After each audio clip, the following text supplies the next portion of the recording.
Amigos y amigas, es un verdadero gusto tenerlas en este espacio. A continuación vamos a estudiar, vamos a revisar un poco lo que vendría a ser el método Delphi o la metodología Delphi. En este caso, nosotros a lo que comenzamos a ver aquí el método Delphi podemos imaginarnos muchas cosas que nos pueden traer confusión y a la vez hasta sorpresa.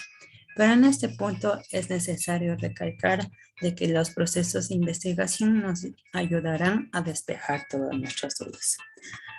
A manera de introducción es necesario conocer cuál es el origen del método Delphi. El método Delphi tiene su origen y se remonta en el año 1963, cuando dos matemáticos norteamericanos diseñaron una técnica con el propósito de llegar al consenso entre expertos sobre un acontecimiento futuro. El nombre escogido fue Delphi, en mención a la ciudad antigua de Grecia, Delfos, donde era célebre el oráculo que habitaba el templo y adivinaba el futuro. Esto a manera de cómo se originó la presente metodología. Por otra parte, el método Delphi, como bien ya habíamos señalado en el origen, es un proceso donde convergen una serie de personas consideradas expertos con el fin de obtener un consenso frente a una temática o una problemática en común. Además, cabe recalcar de que en general, cuando se usa el tiempo disponible para elaborarlo, el pronóstico muchas de las veces es escaso y además no se cuentan con todos los antecedentes necesarios o los datos disponibles no son lo suficientemente confiables para realizar proyecciones convencionales, estadísticos, matemáticas. En este punto cabe recalcar, como ya lo habíamos señalado anteriormente, aquí nosotros, ¿qué es lo que vamos a hacer? Vamos a solicitar a nuestros expertos que están con nosotros estimaciones en el área sustantiva del proyecto respecto al impacto o a la demanda que puede producirse en cada una de las alternativas. En este punto, como nosotros bien sabemos, toda metodología tiene unas etapas, pero antes de esto, si es que nosotros nos enfocamos a lo que anteriormente estábamos explicando, dentro de los que se podría decir de los proyectos de inversión social, en la etapa de formulación existen eh, diferentes pasos que se podrían decir como son la realización de estudios complementarios, el establecimiento de los objetivos del producto y la selección de los indicadores. Pero en este punto, como habíamos recalcado anteriormente, muchas de las veces no sabemos qué hacer cuando hay muchos indicadores de impacto.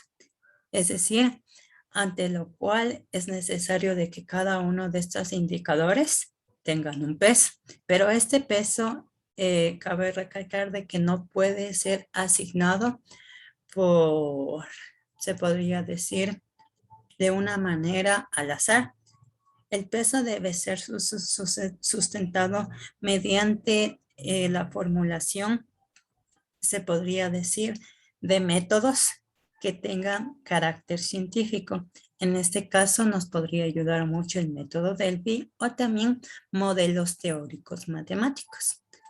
Eso a manera de pregunta. Por otra parte, las etapas del método Delphi, centrándonos ya en la temática, es definir el tema. Al definir el tema, nosotros nos estamos diciendo prácticamente que se debe tener en claro si es que nosotros nos fijamos en este caso, por ejemplo, en el caso de proyectos de inversión, debemos tener en claro cuál es en sí la problemática que se quiere tratar. En este caso, por ejemplo, se podría decir, esto en el caso de que dentro de la problemática se quiera hacer una estimación, pero por ejemplo, aquí, nosotros, ¿cuál sería el objetivo o cuál sería el tema que tendríamos a definir?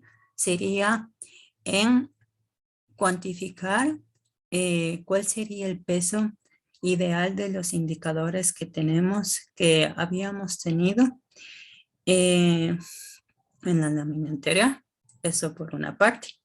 Por otra parte, aquí nosotros haríamos el cuestionario.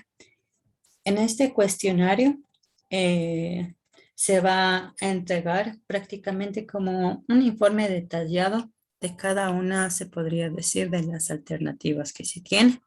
Entonces, aquí las alternativas que se tienen, esto servirá de mucho al investigador o se podría decir a nuestro experto en la rama que va para que pueda realizar sus pronósticos o sus ponderaciones de la mejor manera. De la misma manera, al momento de definir los expertos, es necesario tener en cuenta de que los expertos deben ser escogidos de acuerdo a la temática que se está tratando.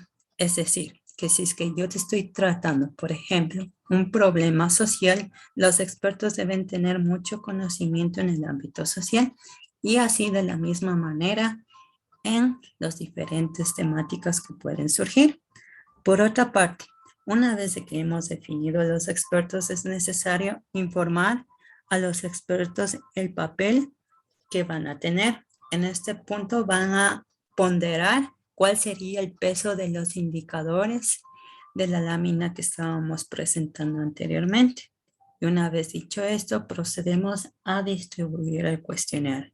Sin embargo, en este punto, como bien sabemos, ya prácticamente tabularíamos las respuestas y analizaríamos, pero es necesario tener en cuenta que dentro de este proceso del paso de distribuir el cuestionario a tabular las respuestas, los expertos realizan el siguiente procedimiento, en donde si bien es cierto, ellos vienen a calcular la mediana y los cuartiles 1 y 3, ellos mediante este cálculo prácticamente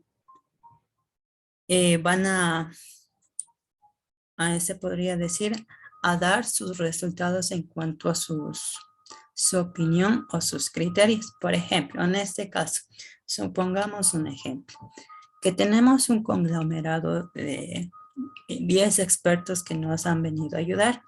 Y aquí, por ejemplo, vamos a proyectar el peso que ellos han considerado para cada uno de los indicadores que teníamos.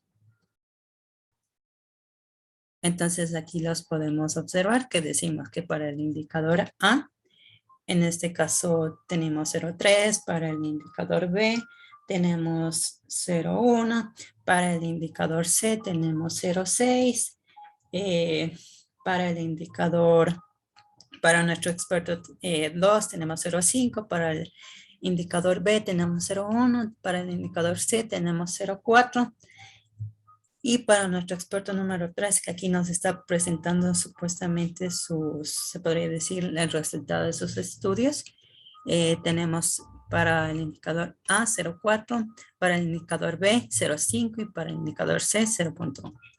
Cabe recalcar de que los indicadores de impacto para la opción A es puntos de disminución e incidencia de morbilidad infantil. Para el indicador B es el porcentaje de la variación de la incidencia de mortalidad infantil. Y C, la incidencia, es decir, la cantidad de nuevos periodos. Esto con la finalidad de obtener la población de los infantes que hay en ese periodo. Eso por una parte.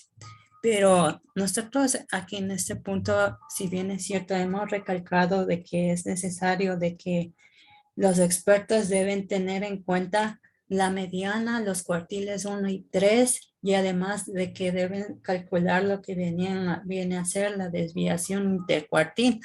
En este punto es necesario aquí revisar un poco qué se podría decir el procedimiento que realizaron cada uno de los expertos. A manera de ejemplificación, por ejemplo, hagamos la ponderación del indicador A. ¿Cuál era nuestro indicador A? Nuestro indicador A prácticamente eran lo que vendría a ser los puntos de disminución e incidencia de morbilidad infantil. Aquí, la ponderación del indicador A que han sacado o han obtenido nuestros expertos o en base a los, se podría decir, a los informes detallados que se les ha entregado. Entonces, se ha procedido aquí a ordenarlos de menor a mayor. Esto con la finalidad, obviamente, de obtener nuestra mediana. Como bien ya sabemos, vamos a obtener la mediana, el cálculo del primer y tercer cuartil, el cálculo de la desviación intercuartil. En este punto, el procedimiento que realizaron nuestros, se podría decir, nuestros expertos es el siguiente. Calcular la mediana. Como bien sabemos, la mediana se la calcula que viene a ser la mediana, el resultado de, viene a ser prácticamente el valor de la variable de la posición central de un conjunto de datos ordenados. Por esto es de que nos sale 0.315. Esto por una parte. Por otra parte, para el cálculo del primer cuartil se aplica la fórmula n más 1 dividido entre cuarto. Pero antes de proceder a conocer prácticamente cuál es el procedimiento, es necesario conocer prácticamente lo que viene a ser, ¿cómo podríamos decir? Lo que es un cuartil. En este punto podemos decir que los cuartiles son los tres elementos de un conjunto de datos ordenados que dividen el conjunto en cuatro partes iguales. En este punto podemos decir de que muchas de las veces al momento de calcular el primer cuartil es necesario tener en consideración de que tenemos partes decimales y partes sin decimales. Entonces, en el caso de que tengamos con partes decimales, es necesario tener en consideración lo siguiente.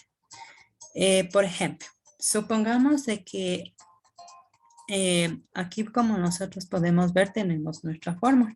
Tenemos n más 1 dividido entre cuarto y esto nos da a 2.75. Entonces, ¿qué es lo que nosotros aquí procedemos a hacer?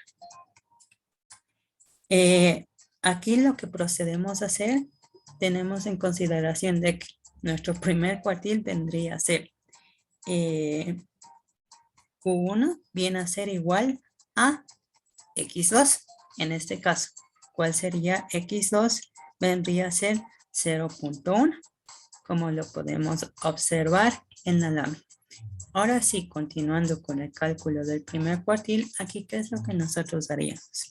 Teniendo en consideración de que tenemos como una parte decimal, en este punto sencillamente procederíamos a reemplazar datos. ¿Qué tenemos? Nuestro cuartil 1, que es lo que queremos saber. Entonces tenemos X2 más 0.75. ¿De dónde sacamos nuestro 0.75? Es prácticamente la parte decimal que tenemos el resultado del cálculo del primer cuartil en la parte de arriba. Entonces esto multiplicamos por X3 menos X2. Entonces en esta parte, ¿a qué sería igual? Este es igual a 0.1. Pero el 0.1, ¿de dónde sale? Viene a ser prácticamente nuestra cifra que se ubica en la segunda columna. Es el 0.1 que tenemos en la parte superior. Entonces esto se suma a 0.75 que multiplica a 0.25 que decíamos que era 0.3 menos 0.1 que ya sabemos que es X2. Entonces, realizando las operaciones correspondientes, nos sale que el cálculo de nuestro primer cuartil es de 0.21. De la misma manera, aquí para el cálculo de el tercer cuartil, Cabe recalcar de que utilizamos la fórmula 3 que multiplica a n más 1 dividido entre 4. En este punto, como bien sabemos, n es el número de datos que estamos teniendo.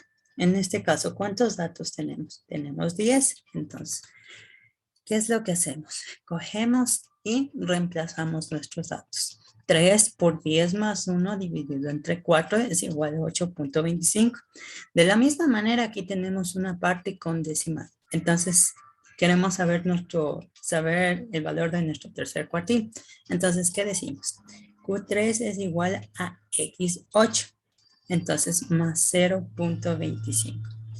Entonces, esto que multiplica a X9 menos X8. Entonces, en este punto, ¿por qué viene a ser X8? Aquí es la incógnita que tenemos. Sucede prácticamente lo mismo que arriba.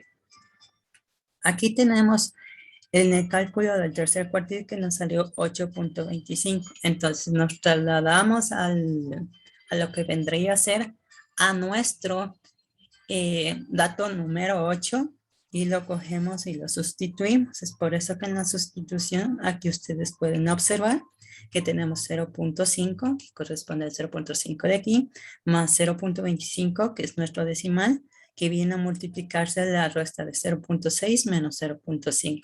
Esto es igual a 0.52. Y bueno, una vez de que ya hemos obtenido el primer cuartil y el tercer cuartil, es necesario calcular la desviación intercuartil. En este punto tenemos Q, que es igual a Q3, que es nuestro tercer cuartil, menos nuestro primer cuartil dividido entre 2, que vendría a ser a 0.15. Una vez realizado esta serie de pasos que debieron haber realizado nuestros investigadores para poder determinar, en este caso, la ponderación del peso de nuestra variable que nosotros queremos saber, o sea, queremos saber en sí cuál es el peso del indicador que debería tener. Entonces, esta manera de ejemplificación. Por otra parte, ahora sí, una vez dicho esto, podemos decir de que ya podemos seguir con la tabulación de las respuestas y analizar. En este punto es necesario recalcar de que es primordial solicitar a quienes están en el segundo y tercer cuartil que comenten las opiniones, los del primero y del cuarto. Este es como un proceso en donde se piden las opiniones con la finalidad de sacar una conclusión. En este punto vamos a repetir el procedimiento hasta que la realización de la nueva iteración no disminuya la desviación intercuartil. Entonces, esto es un proceso que se va a repetir algunas veces. Además, en ese punto es necesario ya cuando se inicia la siguiente vuelta, o se podría decir la siguiente iteración, ya una vez de que hemos culminado toda esta serie de pasos, es necesario recalcar de que el método también se puede implementar a distancia, solicitando que los expertos entreguen su información repetidas veces hasta generar la convergencia que nosotros buscamos. En este caso, por ejemplo, no habrá la posibilidad de compartir opiniones, pero solo se entregan los resultados se podría decir, de la iteración anterior. Esto ya complementando los que vendrían a ser las etapas del método que estamos analizando. Eso por una parte.